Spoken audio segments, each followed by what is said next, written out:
안녕하십니까. 신동기 인문경영연구소 대표 신동기입니다.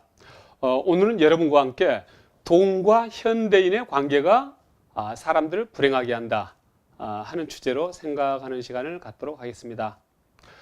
우리가 행복하지 못하다 하는 느낌을 갖게 하는 원인들은 여러 가지가 있습니다. 그 중에 하나로 저는 현대인들이 돈과 어떤 관계를 설정하고 있는가 하는 부분이 바로 크게 원인이 되고 있다고 이렇게 생각을 합니다. 1988년에 서울 올림픽이 있었습니다.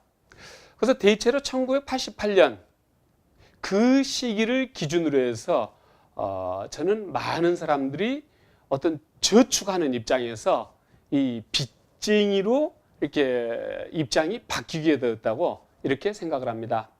우리나라는요, 1962년에 경제개발 제1차 5개년 계획을 시작을 했습니다. 그러면서 이 5개년 그 경제개발 계획이 한 30년 정도 이렇게 지속이 된 이제 1990년, 1988년 이후 1990년쯤 되어서는 이제 대기업들이 자체적으로 자금을 이제 조달할 수 있게 되면서 금융기관들이 중소기업 또 나아가서는 어떤 일반 개인들한테도 이제 돈을 빌려주게 되는 그런 이제 상황이 되었습니다. 그러니까 1990년, 1988년 이전에는 개인들이 은행에서 돈을 빌린다는 것은 언감생심이었습니다. 돈이 들어갈 때는 많고 투자해야 될 때는 많고 저축은 부족하고 한 상태이기 때문에 뭐 대기업들 아니면 돈 빌리기가 굉장히 힘들었던 거죠. 그래서 그 무렵 이제 개인들도 바로 개인 입장에서도 은행에서 돈을 빌리게 되는 그 상황을 그때 어느 언론에서는 이 금융의 민주화가 이제 이루어져 있다. 왜 기업들만 은행에서 돈을 빌릴 수 있어야 되느냐? 개인들도 빌릴 수 있어야지. 이제 이 상황이 됐다. 바로 그런 좋은 세상이 되었다 하는 논조로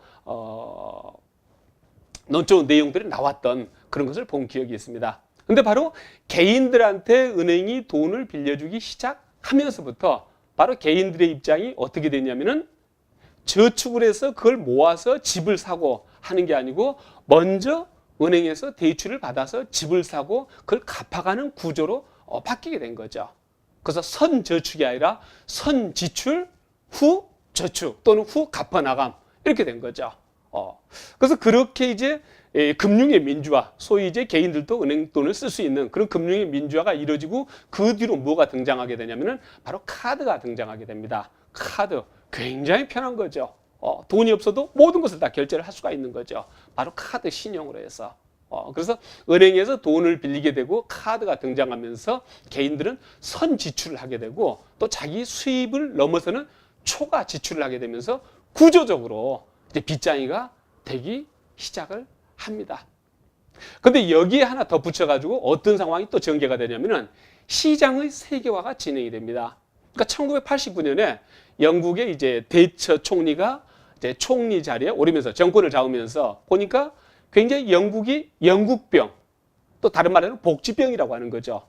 그러니까 복지 상황이 복지가 굉장히 복지 제도가 좋다 보니까 사람들이 힘들어서 일을 하는 것보다 조금 덜 받더라도 실업수당을 받으면서 일을 하지 않는 게 더 이익이겠다. 그러니까 실업 상태가 또 하나의 어떤 잡이 되는 직장이 되는 이런 상태가 된 거죠. 그때 영국을 포함한 그 북유럽들이요. 그걸 이제 복지병이라고 합니다. 또 영국병이라고 하는 거죠. 그러니까 그렇게 되면은 개인들은 타락을 하게 되고 국가 전체적으로 경제가 굉장히 활력을 일으키게 되는 거죠. 그래 이래서는 안 되겠다 해서 복지를 줄이고 그다음에 어떤 그 이제 경쟁 체제 어떤 이 자본주의의 어떤 기본 그 이제 이념이라고 할 수 있는 레세페어 자유방임주의로 가는 거죠. 그리고 1991년에 레이건 행정부가 또 시작되면서 미국에서 그러한 또 이제 경향을 같이 이제 보조를 맞추게 됩니다. 그게 오늘날 이제 신자유주의라고 이제 부르는 이제 그 개념들인 거죠. 그렇게 되면서 이 전 세계가 하나의 시장으로 그러니까 이 국가 간의 국경선은 존재하지만은 어떤 경제적, 문화적으로는 이미 국경선이 의미가 없는 그런 상황이 되는 겁니다.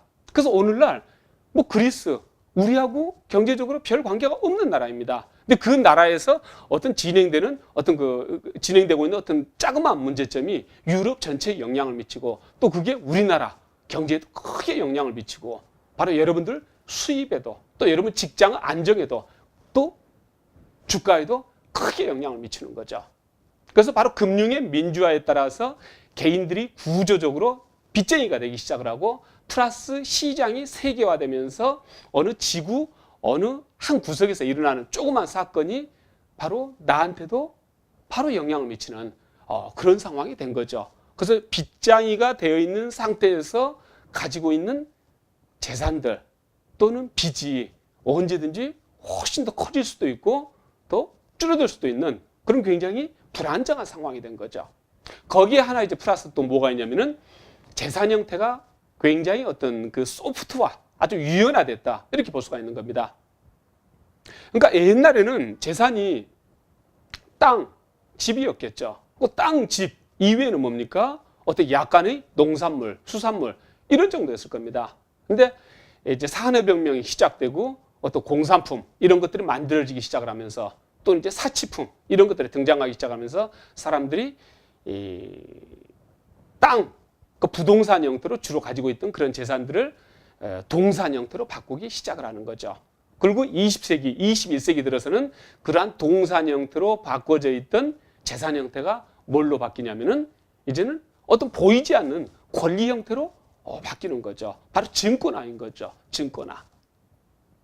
그래서 이 굉장히 하드한 형태에서 재산이 소프트한 형태로 이렇게 바뀌어져 오면서 지금은 한 10년 사이에 전혀 재산이 없는 상태에서 10년 사이에 몇 조 원이 되는 거부가 될 수 있는 그런 기회가 존재함과 동시에 몇 조 원의 재산을 가지고 있었던 그런 사람이 불과 몇 년 사이에 알거지가 될 수 있는 그러한 굉장히 안정성이 떨어지는 그러한 상황이 된 거죠. 그럼 거기에 플러스 하나를 더 이제 말씀드린다면은 어떤 문화의 영역이 경제의 영역으로 편입되어 간다. 그러니까 예전에 가정에서 이루어지던 많은 일들이요. 지금은 시장에서 거래를 통해서 사고 있습니다. 대표적인 게 연로하신 부모님을 모시는 거. 이런 것은 가정에서 이루어지던 어떤 문화의 영역이었습니다. 근데 지금은 어떻게 됩니까?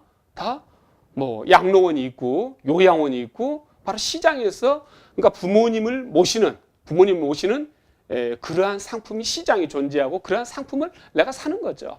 그러니까 좀 더 돈이 많다면은 나는 부모님을 좀 더 편하게 모실 수 있는 좀 더 효자가 될 수 있는 것이고 돈이 전혀 없다면은 이 연로하신 분을 방치하는 그런 상태가 될 수가 있는 거죠. 그 다음에 아이 돌잔치를 한다. 불과 20년 전에만 해도 그건 집에서 다 해결하던 하나의 문화 활동이었습니다. 근데 지금은 주말에 어떤 동네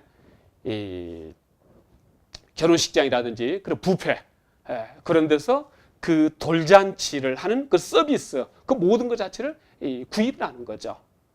이제 그렇게 되다 보니까 점점 이제 가족 간에 이루어지는 또는 친족 간에 이루어지는 또는 동네에서 이루어지던 그런 문화 활동들이 경제적인 상품으로 바뀌고 또 그러한 시장에서 구입해야 할 재화들이 서비스들이 점점 많아지다 보니까 사람들은 점점 더 많은 돈을 벌어야 되고 그것이 계속 악순환되면서 결국 어떤 우리의 어떤 이 자기 실현이라든지 아니면은 삶에 있어서 의미를 찾는 그러한 문화 영역은 좁아지고 경제 영역은 점점 넓어지는 거죠. 그래서 돈과 현대인의 관계, 바로 우리가 금융기관에서 개인들이 돈을 빌려 쓸 수 있기 시작을 하면서 그 다음에 시장이 세계화되면서 그러니까 재산 형태가 가치 변화가 별로 없던 그런 하드한 형태에서 가치 변화가 굉장히 심해지는 소프트한 형태로 바뀌면서 또 플러스 어떤 문화 영역이 경제 영역으로 끌려 들어가면서 현대인들은 과거보다 훨씬 더 행복도가 떨어진 그런 삶을 살게 되었다고 생각을 합니다. 감사합니다.